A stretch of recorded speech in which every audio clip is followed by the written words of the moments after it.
আকাশের এই অফুরন্ত দৃশ্য সত্যি যেন মনোমুগ্ধকর। কখনো যদি মন খারাপ বা একাকিত্ব মনে হয় তাহলে চলে আসবে ঠিক এই জায়গায়, তোমাদেরও ছাদের উপরে বিকেলে আকাশটা দেখতে বা খোলা আকাশের নিচে। সত্যি বিকেলের দৃশ্যটা বৃষ্টির পরে যে কি সুন্দর লাগে তা বলে বোঝানো যাবে না। আর এইদিকে আমরা সন্ধ্যাবেলায় চলে এসেছিলাম একটু বাজারে আমাদের কিছু টুকিটাকি জিনিস কেনাকাটার জন্য এবং সেগুলো ঠিক করার জন্য।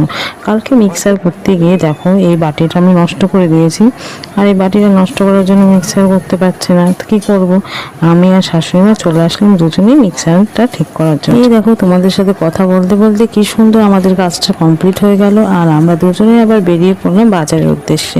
আর এই গরমে সবজি দেখলে কিন্তু ভীষণ সবজি খাওয়া উপকারী, কিন্তু সেই মতো আমরা সবজি কিনিনি, আর শশা কিনেছি।